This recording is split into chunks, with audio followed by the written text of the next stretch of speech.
So guys, ayan, nandito na kami sa palengke.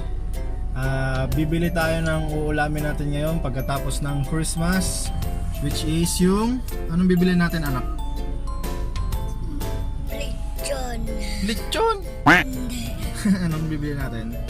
Shrimp pala. Ha? Shrimp.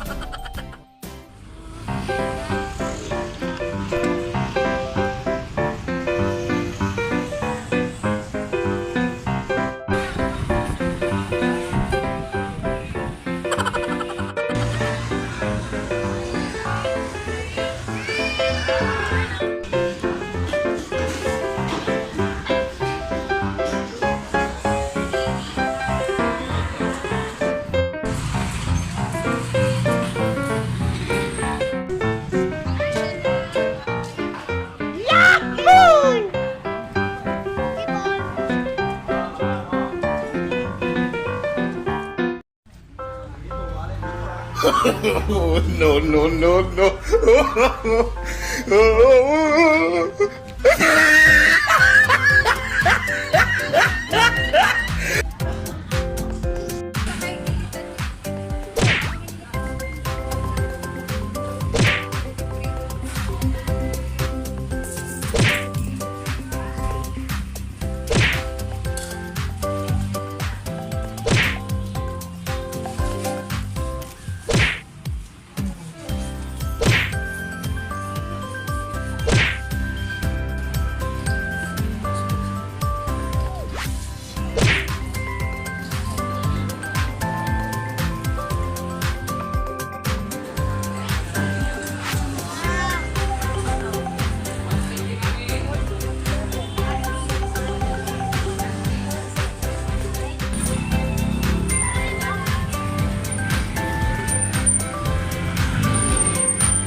A few moments later.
So guys, ang gagawin natin dito, gugupitin natin yung parang balbas niya para mamaya pagkakainin natin hindi siya sagabal sa pagkain, tsaka yung parang tusok na ulo.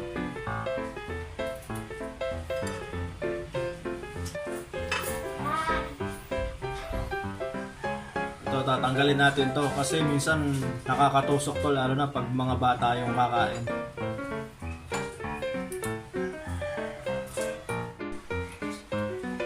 Buksan na natin tong kalan. Papainitin natin yung kawali. Lagay na natin tong mantika pag mainit na tong kawali natin. Susunod na natin dito yung bawang. Ay, yung sibuyas pala.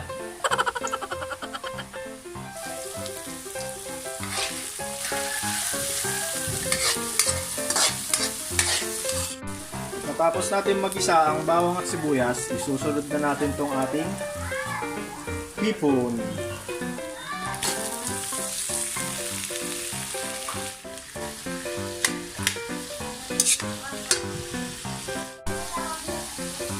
So habang ginigisa natin siya, lalagyan natin siya ng konting tubig. Kunti lang.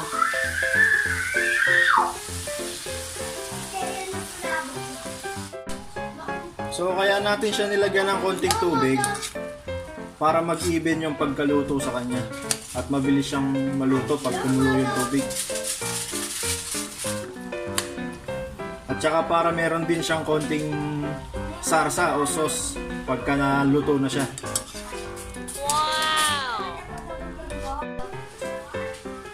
So after natin mag-isa, pwede na natin ilagay itong mga pampalasa niyang prepare natin. Lahat na to dahil tansyado na natin yung dami nito.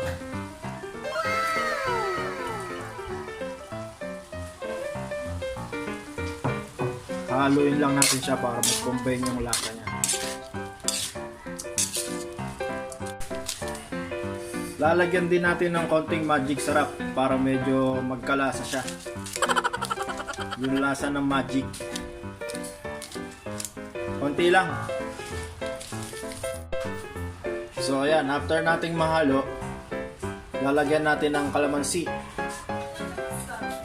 para sa acidity niya. Tatanggalin din natin yung buto nito kasi pag nakagat natin yun, medyo mapait siya. Tatanggalin natin yung buto ng kalamansi. Naisama ko kasi wala akong tagahawak ngayon eh.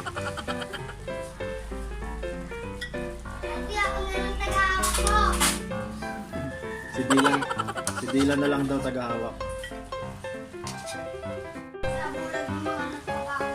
So ayan, malapit nang maluto to. Nakikita nyo meron siyang konting sabaw. Ito yung magiging sauce niya. Para pagka kinain natin siya, hindi siya dry. Pagka okay na yan, lalagay na natin to ketchup.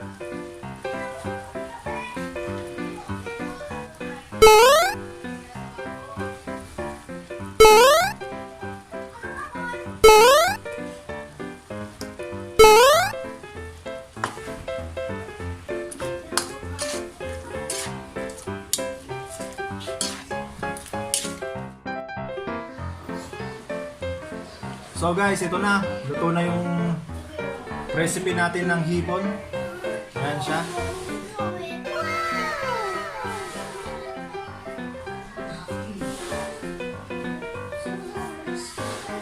Titingnan natin kung magugustuhan ni Dylan to.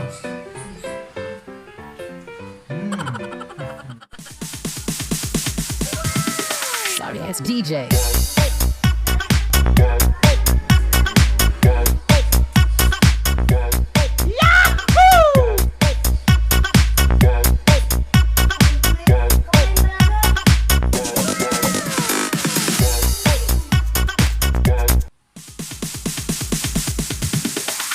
It's DJ.